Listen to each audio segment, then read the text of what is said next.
Skip, I think Floyd just looked. Floyd, you done made enough money. Things didn't go right. You know, took a loss. I took a heavy loss, actually. But nothing can hold me back. Get back? Yep. Does this man have no shame? No. Is he not easy money Mayweather now? Get that money. After hearing that Mayweather lost everything in a $42 million scam, Shannon Sharpe spoke openly without holding back. He shared strong disappointment and explained that every legal procedure, including both state and federal obligations, had reportedly been completed properly. Sharpe said he felt Mayweather should have personally taken charge and verified all the details himself. He added that someone at Mayweather's level should not ignore matters like this and needs to stay more cautious with financial choices to prevent losses of that size. The thing is that Floyd is what they call an independent contractor. And what happens is that when you become an independent contractor, Skip, if you make $230 million, they give you two checks. A check for $230 million. It is up to you to take out the deduction and make sure state, federal, whatever else needs to be deducted is paid to the Internal Revenue Service. Facing increasing criticism, Mayweather explained how he views wealth and success. He said discussing money should not automatically label someone negatively. In his view, money is simply a resource that helps him enjoy life and pursue new experiences. He believes financial independence gives him the ability to create his own happiness and explore opportunities most people never access. But you seem really comfortable talking about money. A lot of people in the UK are not.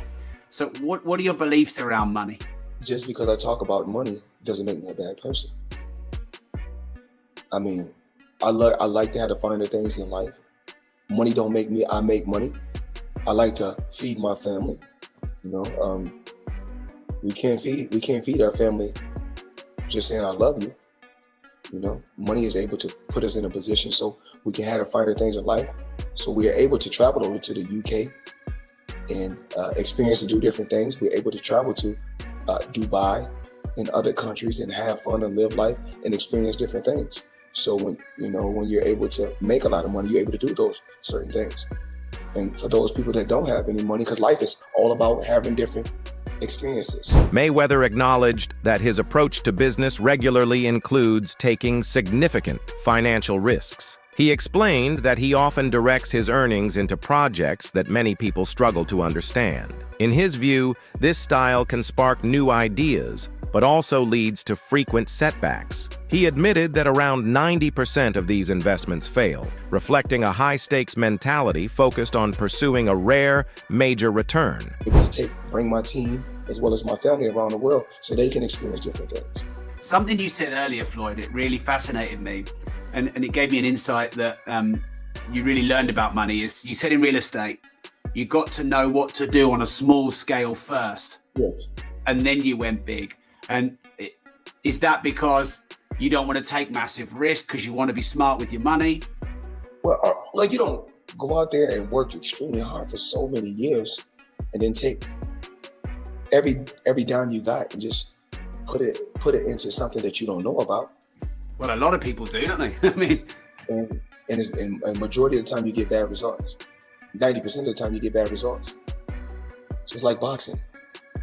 You know, I've gotten great results because I took my time. Mayweather frequently presents his wealth as proof of his achievements. Through videos and social media, he shows large bank balances and piles of cash. To him, these displays represent the journey he has made. Critics such as Sharpe, however, worry that emphasizing visible riches could shift attention away from careful and responsible financial decisions. The money man is getting ready. Super Bowl weekend, Las Vegas. We had to get the ones. Make it rain. Yeah. I need everybody. At Girl Collection, Thursday, Friday, Saturday, Sunday, the Super Bowl, or whoever win or lose, it don't matter. I need everybody there. Girl Collection. Yeah.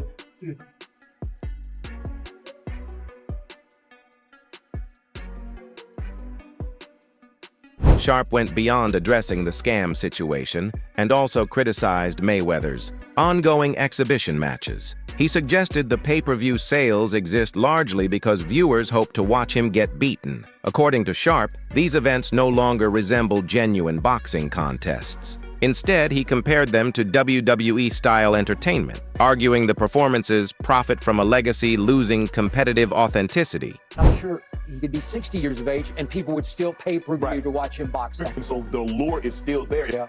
They want to see Floyd get beat, even if it's somebody that's not a name that we, man, a YouTuber did something that a world champion couldn't do. Didn't? No. But I saw Floyd Mayweather get knocked out. But at what point does Floyd have enough money not to stoop to do these exhibitions? But at some point, there is athletic dignity attached to 50 and 0, and that's the allure of this. Yeah. It's the equivalent of, okay? And the people that they're putting him in there with can't put him in harm's way. So he doesn't see, like, you know, I just, like you said, I watched this ruckus on Twitter. I was like, what? Like, oh my goodness. Okay. Sharpe extended his criticism by mentioning Mayweather's exhibition match against Logan Paul. He argued the event did not reflect the stature expected from a legendary boxer. In his view, Mayweather willingly participates in these bouts mainly for financial gain. This situation, Sharpe said, creates doubts about reputation and respect, suggesting money now takes priority over legacy. Yep. Does this man have no shame? No.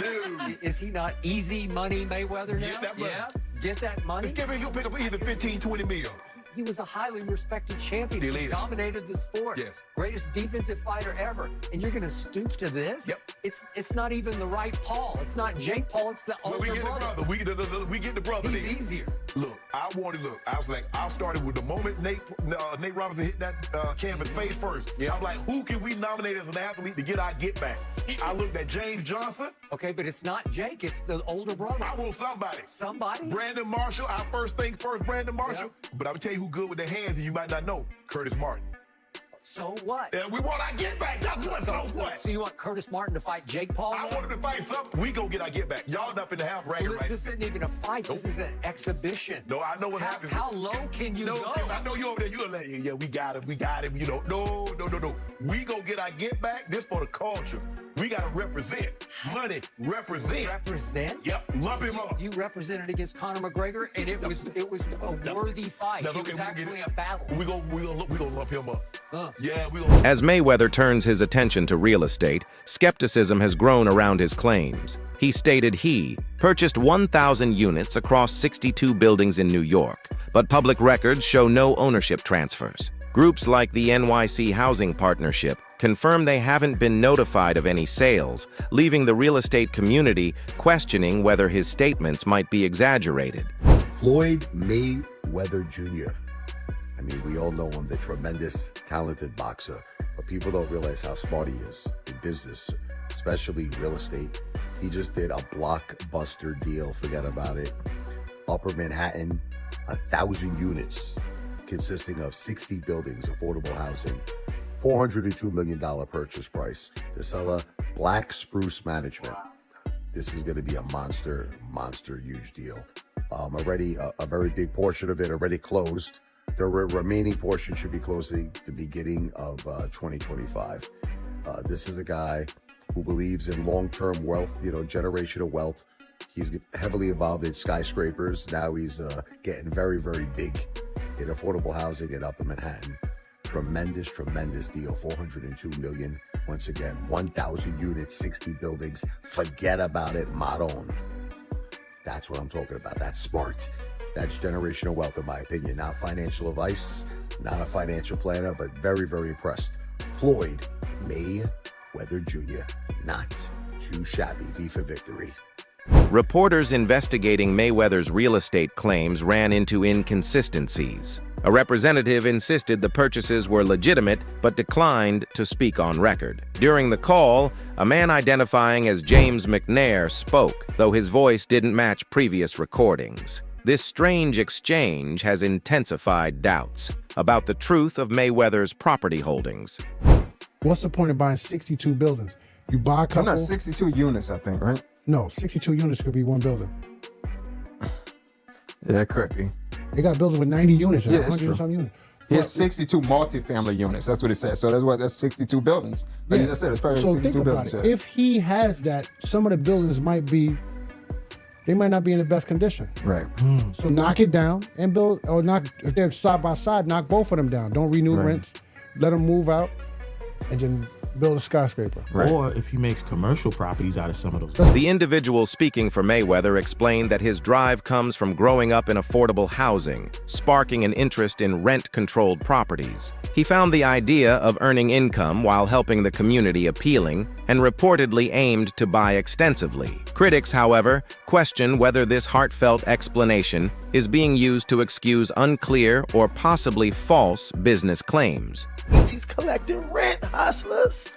You know how much rent that is? And guess what? I don't know his paperwork, but obviously if you spent that much in real estate, it looks like he spent it in one shot, but even if he didn't, but usually he did. And if he dealt with the same person, you get a deal, right? So through these deals, he's making money. It's definitely an income situation. They're all apartments. It's not a commercial building. They're all apartment buildings, which are commercial, but they're apartments. So guess what? $402 million in real estate. Hey, he's $500 million in real estate just off of Mayweather's real estate ambitions have increased, but experts question whether he's overstating his holdings. While he may aim to combine profit with social impact, inconsistent records and bold claims cast doubt on his portfolio's legitimacy. This leaves the public torn between respect for his vision and skepticism about the truth.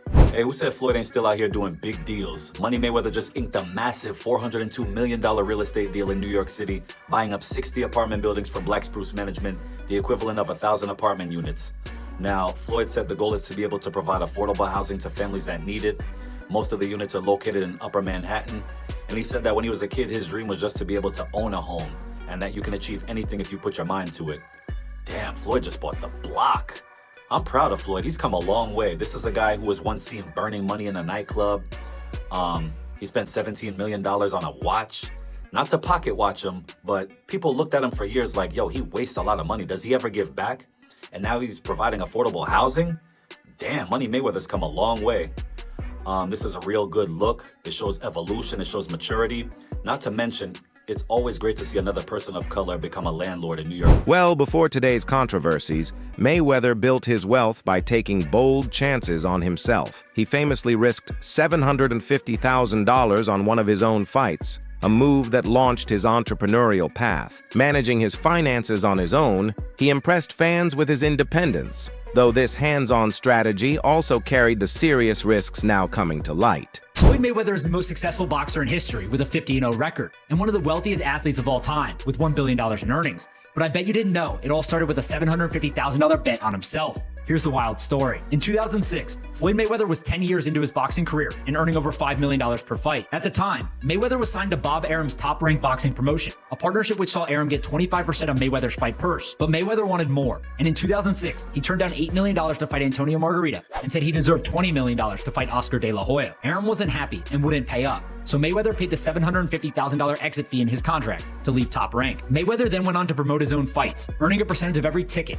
hot dog, and beer sold at the event, and most importantly, all pay-per-views sold. And just 1 year later in 2007, after leaving Top Rank, Mayweather made $25 million for his win against Oscar De La Hoya. Now that's what happens when you bet on your... Mayweather took a different path than most athletes, overseeing all. His financial matters personally and negotiating every deal himself. This approach gave him complete control, but also total accountability. It helped him achieve immense wealth, yet without professional support, errors, such as falling for scams, can be devastating. His independence is simultaneously his greatest strength and risk. With Floyd, he's never had a manager as well, right? He's always negotiated his own deals. Is that what kind of led to his wealth? He didn't have to cut a It's not that he ain't got a manager, but he has got a manager.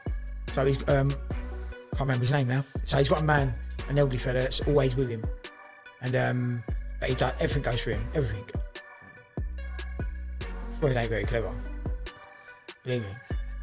But training-wise, the man's a genius, and it's hard work, dedication. Don't matter how good you are.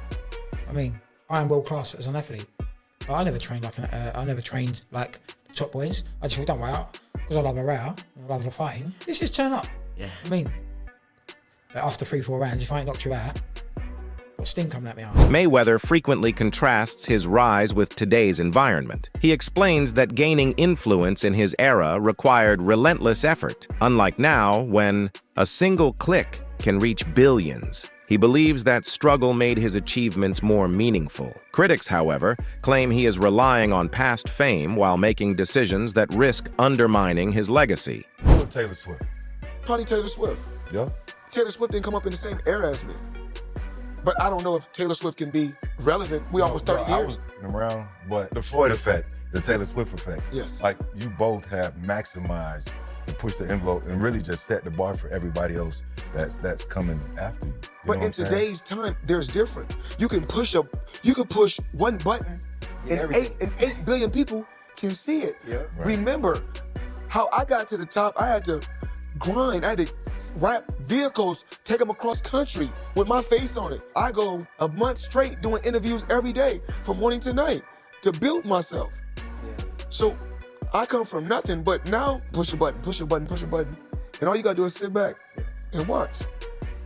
If I had a head start like these fighters nowadays, man, what? I have every belt in. Floyd Mayweather has revealed that his monthly income is about $30 million, adding up to billions annually, even outpacing Bill Gates. Though officially retired, he still pursues earnings through exhibition bouts. Many fans see a potential rematch with Conor McGregor as the ultimate payday, but the real question is whether such a fight could permanently affect his legacy. What would be the value in seeing it a second time? The first one wasn't bad, but the whole thing was this notion of suspense and unpredictability, and what would it be? Well, you got to see what it was. He got marched down and beaten up. Yeah, it seems like Floyd might realize within himself that that's the last giant money fight he can make. It would have to be as close to a real fight as possible. I mean, it's a Conor who can still throw his hands, although to your point, the brand is damaged, and he needs a win badly in the UFC to revive that. But I wonder if Floyd at 45 is saying to himself, if I've got to fight one more time, a real fight, and that Logan fight was weird, and Floyd, I think, didn't expect to have to navigate it the way he did. I wonder if Floyd thinks this is it, but even that could be a trap fight for him, Luke, because of his age. You never know, okay? But to your point, it's hard to get amped up for it unless one or both of them is sort of riding a certain level of momentum. Curious what you think about Mayweather's ongoing chase for money and the potential rematch with McGregor? Could chasing another payday risk his legendary status, or is it just part of the game? Drop your thoughts in the comments below. We want to hear your take on this high-stakes debate.